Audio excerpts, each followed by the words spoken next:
Hi everybody, it's Julia, your trusted travel expert, doing an impromptu live video today because I was just walking my dog and it's such a beautiful day. Sorry, I've got my sunglasses on because it's just so sunny and it hasn't been sunny like all week, excuse me, and a little breezy. But I wanted to finish off this week of river cruise information that I've been giving you because I have a call with a client shortly, and something she said in response to my newsletter just made me realize that I have been talking so much about the Rhine because that is the river I've cruised on twice, which is kind of ridiculous, but that way I could do an apples to apples comparison. And so I just want to make sure that everyone knows that the Rhine is not the only river that you can cruise on. Far from it. It is just one of them, and it's one of the more popular ones, sure, but it is only one of them. So I have this fabulous map, which I don't know if you can see because it's so big, but it's from Ama Waterways, that my one of my favorite partners for river cruising. They are only one of the companies that do it, but they are a really good one. And so I just wanted to sort of go through all the different rivers that you could possibly cruise on because they are quite different and do give quite different experiences. So I'll try and do this quick so that you don't have to listen for too long. And nobody's watching yet because it's Saturday afternoon and hopefully it's a beautiful day where you are. It may be blizzarding, actually, I just realized, so I apologize. Yay, North Carolina. Anyway, so the rivers of, well, we'll start with Europe. There are other rivers that you can do. So if you kind of see this map of Europe, first let's talk about France. France has 3 different rivers that you can cruise, that you can do a traditional river cruise on. There's also a bunch of smaller canals and small rivers that you can barge on, but that's sort of a different topic. Barging is it's a much different experience than a traditional river cruise on a riverboat with, 100 and some people on it. So you've got the Seine River, which is one of the more popular river cruises because it's a week long. You start in Paris, go out to the coast, and come back. They generally always stop at Giverny, Versailles, at Rouen, and they generally also go to the D-Day beaches on a pretty long day trip.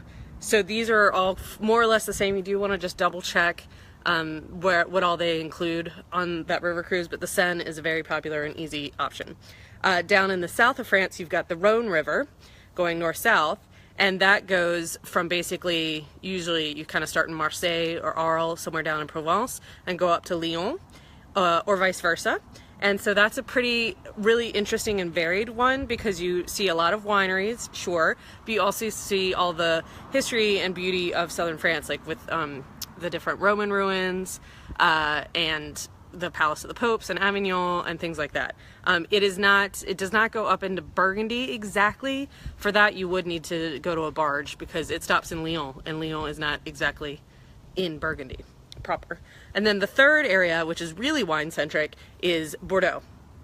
And there are 2 little rivers that come together and empty out into the Atlantic down at the bottom of France.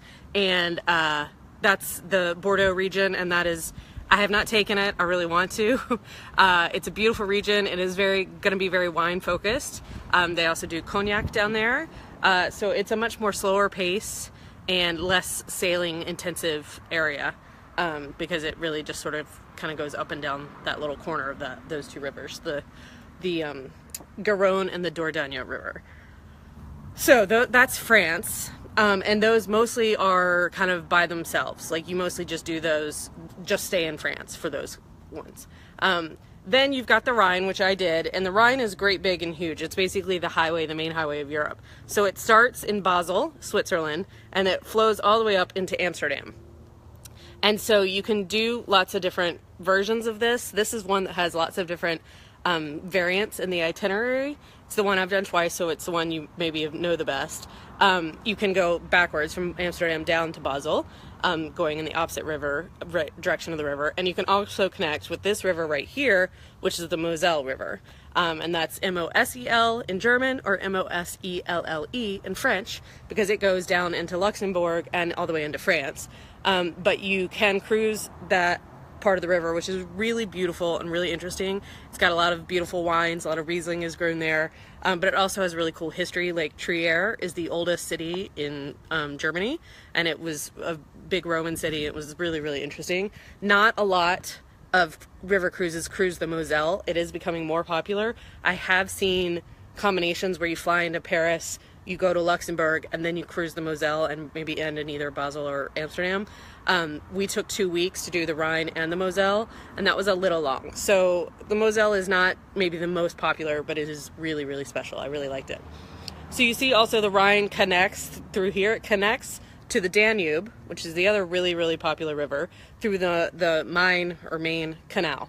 The Rhine-Danube Canal. It's the Main-Danube Canal. And so you don't actually cruise that unless you go all the way from Amsterdam to the Black Sea, or from Budapest to Amsterdam, which you can do. But I mean, and that is a really interesting part of the river. That's the canal that really started it all, because that's the canal that connected the Rhine and the Danube. And so you could really get things from, you know, Russia all the way out to the Atlantic. And so that's really the creation of that, or the completion of that in like the 80s or even maybe the 90s, I forget. That's really what started river cruising and allowed the boats to be able to go back and forth. But then yes, the Danube is the other great big huge river. You see it goes all the way there. But the most popular route that people do on the Danube is between basically Prague, which is not on the river, Budapest, Vienna and Budapest. Between Vienna and Budapest, and a lot of them do stop in Prague, which you see is up inland.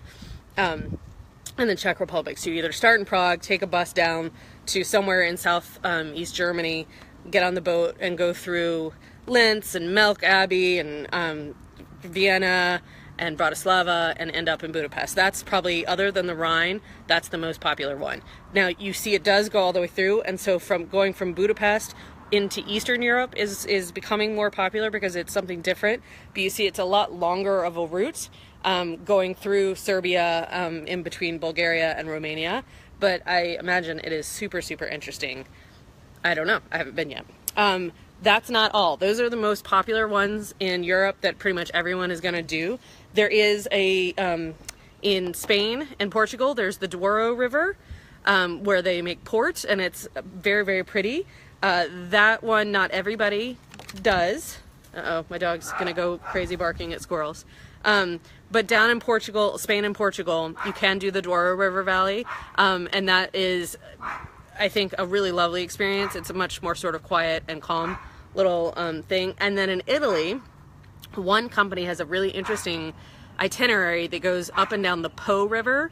So you basically go to Venice, board your riverboat in Venice, kind of, and then curve around, and it basically just sort of goes into like Bologna, and it's much less of a sailing. It's much more of a sort of land going and eating and drinking delicious things. But it's from Venice down like through here in Italy, and like I said, only one company does that one. But Europe is not the only place that you can river cruise. There are two really cool ones in Asia. So in like from Siem Reap to Ho Chi Minh, so Vietnam and Cambodia, the Mekong River, that is a wonderful experience. You either start in Ho Chi Minh and end in Siem Reap, which is where Angkor Wat is, the amazing temple complex, or vice versa. And you can also add in, you know, like northern Vietnam, you know, the Hanoi and Halong Bay, and also Bangkok. You can really make an Asia trip, and that's a really easy way to see Asia because you're on a boat. It's sort of like safe, and you know, they take care of you and show you all these really interesting parts, because some of those villages on the Mekong, I mean, they haven't seen tourists. I mean, you know, it's a really interesting, very in-depth picture of that region of Southeast Asia. The other one that I know really not that much about, and I apologize, is up the Irrawaddy River in Myanmar, or Burma. And that's sort of a newer one, obviously, because Burma is a newer spot. But another way that you could really see a lot from Inle Lake and Bagan and some of those places in Myanmar that are really famous, you can just see from a river ship. Then this company, Amur Waterways, is one that also cruises down the Zambezi River in Africa. And this to me just sounds amazing. It's on the Zambezi Queen, and you basically fly in. You start in like Victoria Falls and then go over into Botswana onto the Chobe River actually, and you can basically see safaris and stuff like that from your river ship. I mean, they do obviously take you off on land to go away, but the animals all come to the river. And so to me, that just seems amazing. And that's a very small, elegant, high-end river ship. So that is just a quick overview. So just because I've done the Rhine twice does not mean that it's the only river to cruise on, or even the best river to cruise on. It just so happens that that's what I've done. So there are lots of different options. I hope I've inspired you. Let me know if you have any questions, and I will talk to you later. Bye.